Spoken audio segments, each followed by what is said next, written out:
Boosting the mission, South Africa troops in Eastern DRC as part of a UN peace enforcement mission.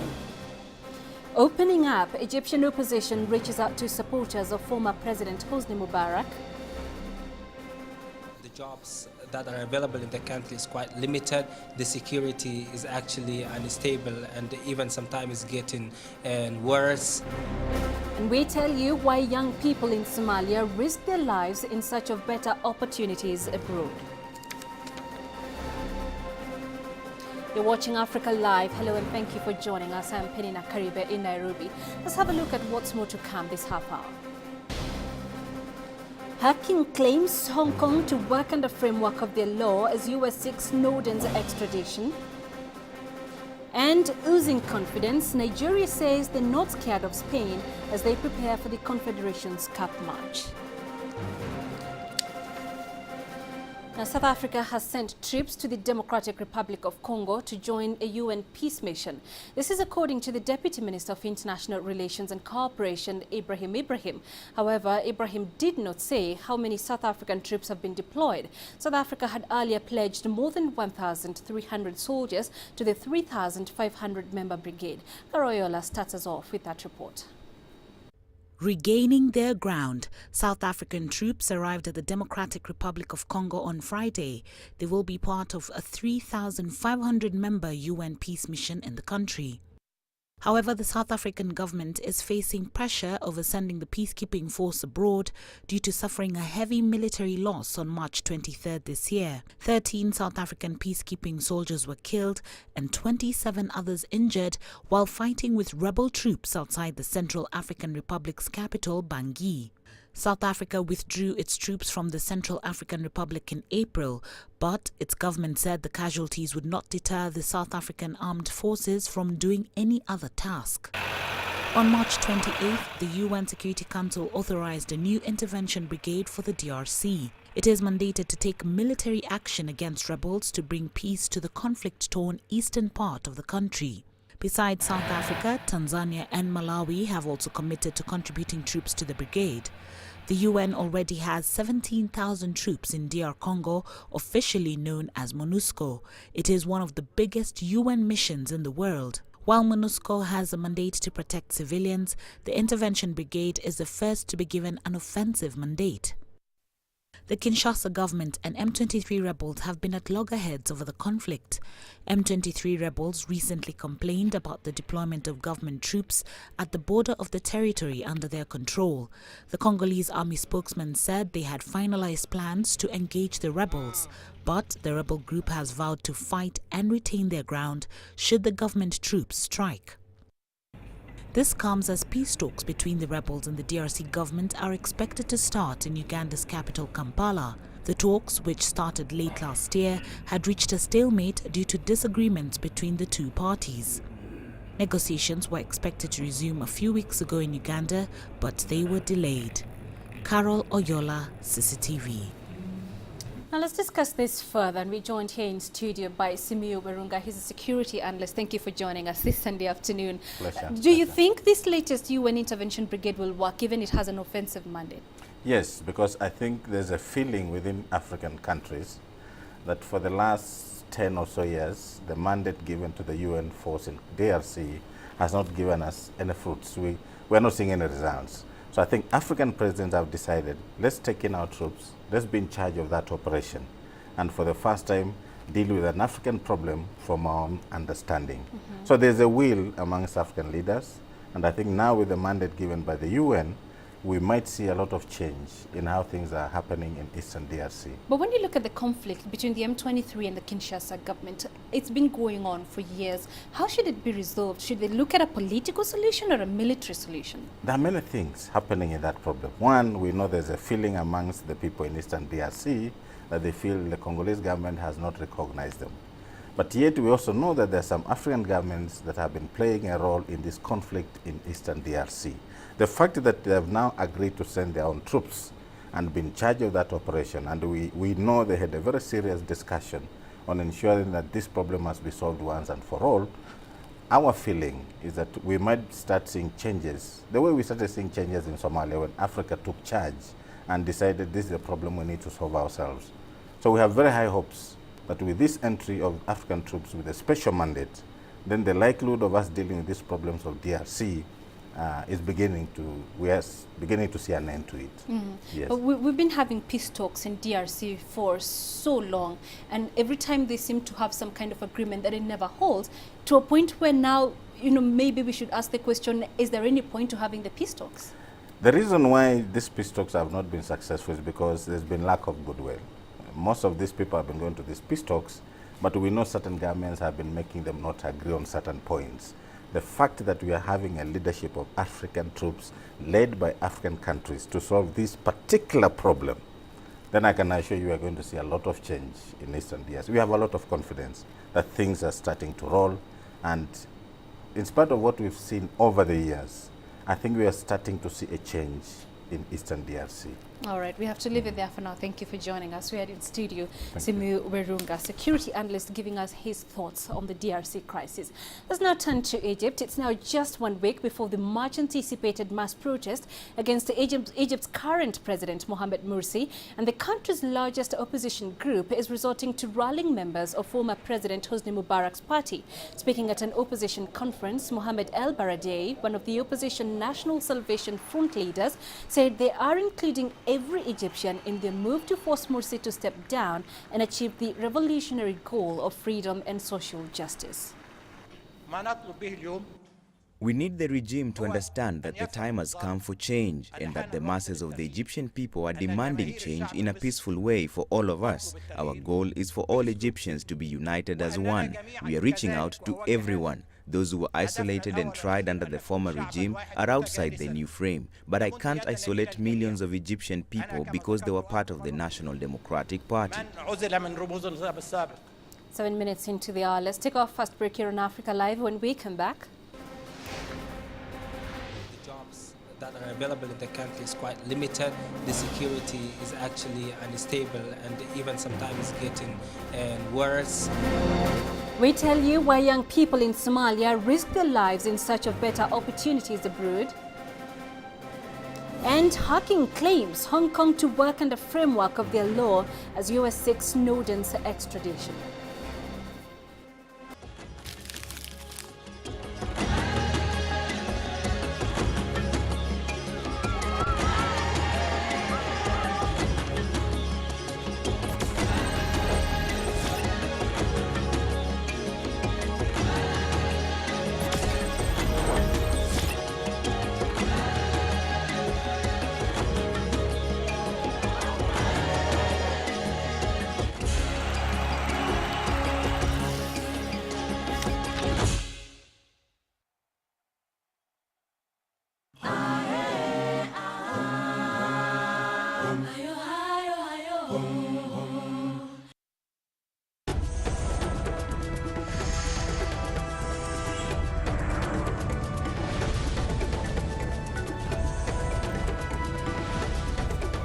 Welcome back. The Hong Kong government confirmed Sunday afternoon that US whistleblower Edward Snowden had left Hong Kong for a third country. The United States wanted Hong Kong not only to arrest the former national security contractor Edward Snowden, but also to extradite him to the US to stand trial on criminal charges. Hong Kong SAR government insists that Snowden will be treated according to Hong Kong law. Zhang Yilei has the details. U.S. efforts to extradite Snowden are now underway.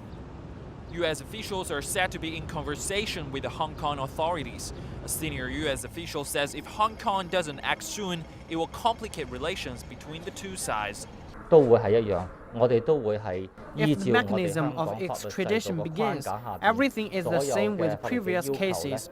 We will work under the framework of Hong Kong law and won't allow any illegal or unfair judgment. The U.S. is charging Snowden with theft of government property, unauthorized communication of national defense information, and willful communication of classified communications intelligence to an unauthorized person. Hong Kong officials say authorities have to decide if Snowden's actions should be classed as a crime under Hong Kong law. If so, police could arrest him, but if it's deemed to be a political charge, Snowden may not be extradited to the US. A Hong Kong local newspaper reports so far Snowden has not been detained or in police protection. It also quotes Snowden offering new details of US hacking Chinese mobile phone companies and targeting China's top Tsinghua University. China has urged Washington to provide explanations following the disclosures of its secret intelligence programs, which collect millions of telephone records and track foreign internet activity on US networks. But it has not commented on Snowden's status in Hong Kong. International media have been speculating that the extradition attempts could drag on for years. Zhang Yilei, CCTV. Many Somali youth are ready to do whatever it takes to leave Somalia for Europe in search of better living. But as CCTV's Mohammed Hirmogi reports, there are deadly risks involved. The common means of getting abroad for the Somali youth is a deadly voyage across the Gulf on tiny, unreliable boats prone to capsizing. Hundreds of migrants have been killed in the rough, turbulent high seas. Many Somali youth jump onto these unreliable vessels across the Gulf in pursuit of their dream, quite often a gamble with life. It is a voyage that only a handful survive to tell their story. Abdi Nasir Adam tried the deadly voyage once but had to quit upon reaching Yemen. He says it is often a matter of life and death. It is a tough voyage. Problems start when the boats enter the Yemeni waters. We were beaten and all the ladies raped. Worse still, it rained and our boat was stuck in the deep seas for 3 days. Upon reaching Yemen, we were arrested. More than 1,200 migrants reached Italy last week after attempting the perilous sea passage from Africa. And the jobs that are available in the country is quite limited. The security is actually unstable and even sometimes is getting worse. And people actually liked or would like to get, jobs or otherwise security so that they can just survive or get better lives in their homes. And due to these reasons, they prefer to go to outside countries and for the sake of their survival and also security. Last year, CCTV featured the sad story of 18-year-old Samia Yusuf, a Somali athlete who competed in the 2008 Beijing Olympics. Like most of our friends, she took the dreary voyage across the Gulf in search for better opportunities. Unfortunately for Samia, her boat capsized and she drowned. Disillusionment often leads many young people to take the deadly voyage across the Gulf, often with fatal consequences. Better security and opportunities will have saved young people like Samia from drowning in the deep seas. Mohammed Hirmogi, CCTV, Mogadishu. Watching Africa Live. Let's take another break coming up. Oozing confidence, Nigeria says they're not scared of Spain as they prepare for the Confederations Cup match.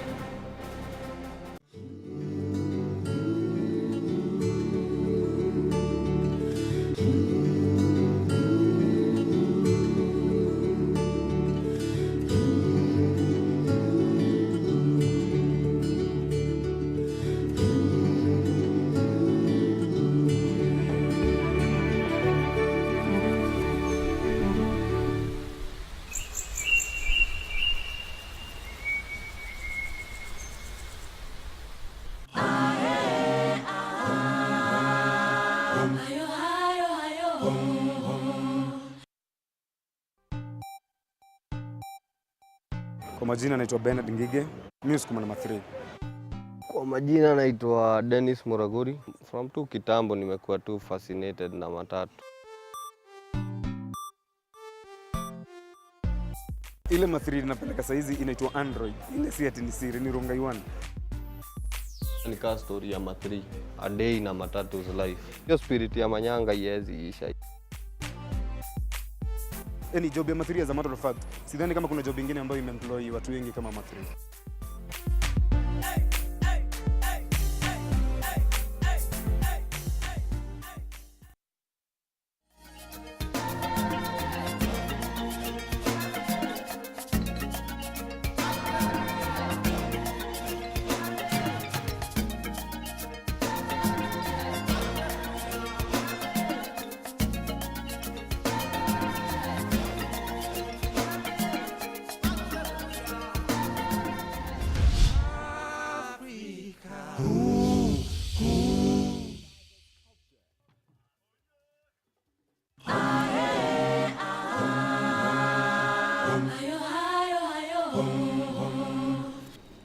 A look at sports news now. And having started their Confederations Cup campaign with a 6-1 victory over Tahiti last Monday, Stephen Keshe's Nigeria were brought down to earth 3 days later by Uruguay, who won 2-1 in Salvador. Now, the Super Eagles need to get a result in their final match against European and world champion Spain in order to qualify for the semi-finals of the World Cup 2014 curtain raiser. Nigeria held the official training session ahead of the Sunday major game on Saturday and were in a bullish mood despite having to go into the game without injured Lazio midfielder Ogenyi Onazi. There's two teams that are playing. One has to win. There are three things happening in the game: win, draw, lose. So I don't know where results is going to show up. You have two good teams playing. It's true, with a lot of respect for Spain. They are world champion, European champion. We're also African champion. And Africa is a great continent to become a champion. So a little bit of respect for us, at least. So if we go out there and beat Spain tomorrow, it's because we're good to win the game. Goals from Dante and a brace from Fred gave Brazil a 4-2 victory over Italy on Saturday and enabled them to preserve their 100% record in the Confederations Cup. Even though the home side only needed a point to qualify in first place, Brazil were the better side and they almost took the lead in the first minute when Hack forced Gianluigi Buffon to get down smartly to turn his shot round the post. New Barcelona signing Neymar again was involved in the opening goal right on halftime, and Dante was on hand to side-foot the ball home. Italy grabbed an equalizer 6 minutes into the second period, and it was Mario Balotelli who played a key role. The win was Brazil's 10th successive Confederations Cup victory and the team's 4th in a row under coach Luis Felipe Scolari. God willing, it could be a great final with two great national teams. But first, there's a semi-final. It's going to be a very difficult game, and we will do everything to win. Every game is difficult for us. It was difficult against Japan, against Mexico, and again against Italy today. The next game will be very difficult as well. It's a semi-final, and we have to enter the game alert and do what we can to get the victory. He has retired from professional football, but he cannot quit the pitch. David Beckham returned to the field and played around 7 minutes with Chinese kids on Saturday in Huanglong Sports Center in Stadium, Hangzhou, East China, Zhejiang Province. The short demonstration game was conducted during the break time of the Super League game between host Hangzhou Greentown and Beijing Guan. Beckham arrived in Hangzhou on Thursday afternoon after his visit in Shanghai. His appearance on the pitch on Saturday was an unexpected bonus for all the fans in Huanglong watching the game between Greentown and Guan. Beckham is scheduled to fly back to Beijing and wrap up his second ambassadorial trip in China on Sunday. There's plenty of Africa interest in the Sevens World Cup that kicks off in Moscow next week. 4 teams will be representing the continent in the men's draw. But there is also some interest in the women's competition, with both South Africa and Tunisia targeting success. Hopes are especially high in the South African camp after they finished 4th 4 years ago. CCTV's Dan Williams reports. Looking to create a little bit of their own rugby history. South Africa's women's sevens team head to Moscow, aiming to wrestle some of the rugby spotlight away from the men's game. They finished 4th in the early running of the Women's World Cup 4 years ago in Dubai. Some of that group are still in the side, and there's a determination to go at least one better this time round. To be honest with you, I feel this team can go all the way. It is a question of making the right decisions, hitting the right buttons at the right times, and exploiting the opportunities that is presenting itself to us. I'm quite confident that the players know what is expected. To a certain degree, I also believe that they know how to go and do it.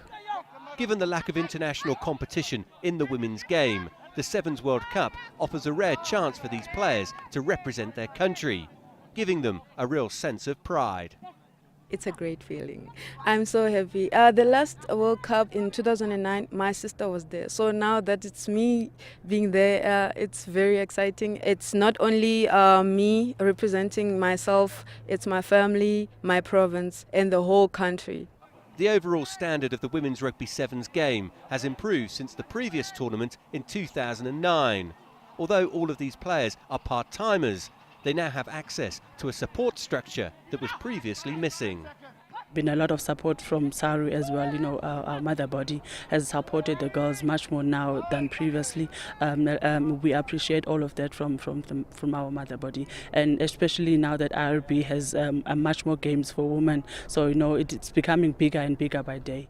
This may be just the second running of the Women's Sevens World Cup, but it's clear to see that the game is changing rapidly, and it's set for a further boost in 2 years' time when it makes its Olympic bow. Let's go. There's no doubt about that. Major injection for the women's game. And we know that just using Russia as an example, we know the Russians have got a very good Olympic history. We know the Americans have got an outstanding, the Canadians the same, very good Olympic history.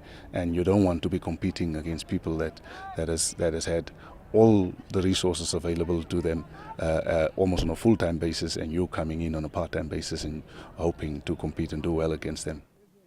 And if this South Africa team can come back from Moscow with the Sevens trophy, or even just a runners-up spot, then they may just find themselves thrust into the limelight, taking some of the glare away from the men's team, for a few moments at least.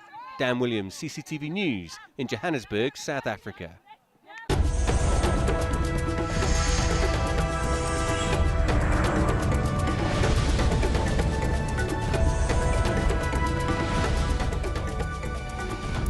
Cairo Opera House's ballet company is in the middle of its rehearsals for this July's performance of Zorba. The show will start despite objection from few Islamists on the art of ballet. A member of parliament described it in May as the art of nudity. CCTV's Adel Mahrouki has more.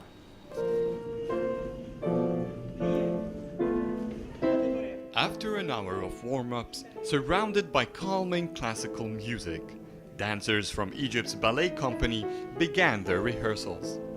They are getting in character for the classical ballet performance Zorba the Greek. Always it has a very big success, and of course we are keen to repeat it each year. Was elected in the Cairo Ballet Company as one of the best ballet company in the world performing Zorba. For 13 years, Cairo Opera House kept Zorba in its repertoire. Kamil was always keen to keep it exactly like the classical performance, with no modifications. Yet dancers expect something different this year. For the show, there's nothing new, but we expect a new type of audience who would come and watch ballet to get introduced to it, especially after the recent criticism of the dance. Earlier in May, an Islamist member of parliament described ballet as the art of nudity. He urged the upper house of the parliament to freeze its activities. With the rise of Islamists to power and way before these attacks, the ballet's director felt the urge to self-censor. To say the truth, we didn't have direct pressure, but automatically I was avoiding some ballet that could be not really offending, but going over a certain limit. So I was cancelling 2 items because I felt that the things are changing in Egypt until now. Maybe they will return back as it was. But for the dancers, the attacks were an incentive for them to continue. We can make the history of Egypt closer to people, because our performances are not just fairy tales. Sometimes we talk about history of Egypt, like Isis and Osiris, like Cleopatra. We had performance like pyramids and the revolution. I mean, it's good education. Egyptians love art in general and ballet in particular. All our performances are always sold out. Even lately, ballet has been spreading with extraordinary rates. Zorba is freedom. It is the revolution, revolting against yourself or society. The plot of Zorba is like circumstances of our country, and it is our response to these attacks. Ballet for them is not just a job, it has become a style of life, a way to peace. For me, when I'm dancing, it's like I'm not on this world. It makes me forget on all the troubles, on all my problems outside of the rehearsal hall. It takes you to some third dimension, and you start to live this character that you are dancing. The budget for the ballet company has been cut down, which terminated their international tours. So today, this opera house became their beacon to the world. The Cairo Opera House Ballet Company dancers exerted immense effort and dedication to put Zorba under the spotlights of the Grand Theatre on the 4th of July. They wish that the audience in Egypt would feel the spirit of freedom that Zorba brought to his village. Adil Mahroui, CCTV, Cairo.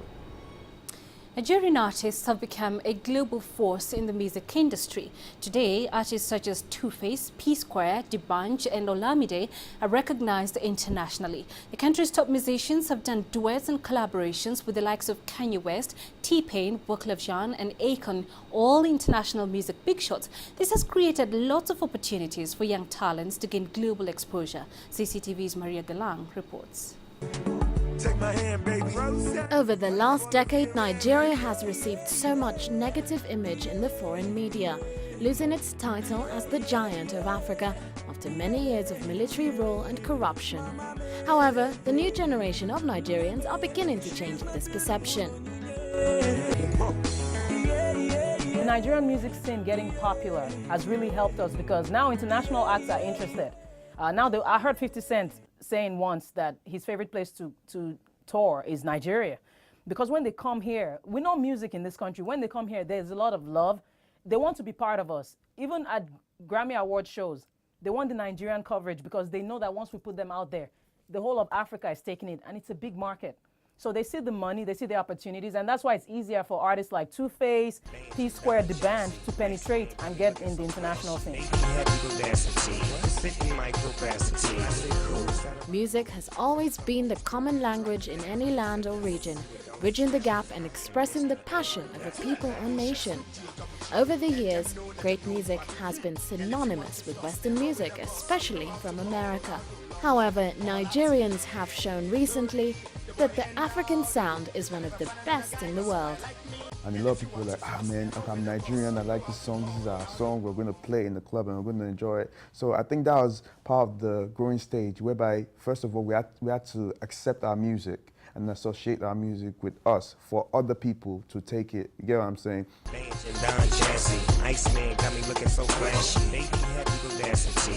So now, the international people, like people who are in America, are like, okay, these guys love their music, they're proud of their music. What's so special about it? You get what I'm saying? So now other artists are listening to our music and they love it because they've never heard anything that sounds like that before. Nigerians today have found a way to define who they are aside from corruption, oil money, poverty and deprivation. Tours and concerts in Nigeria by American hip-hop artists have opened doors to a profitable business venture for local and international acts to partner on the same tracks. This is due to the fan base they have in Africa. I think Nigeria right now, we're doing big, we're shooting high-budget videos, we're expressing our hearts for the international market as well. So, I mean, for me, it's just high time that it's finally happening because we've been working on it for quite a while. Maria Galang, CCTV. Maybach music.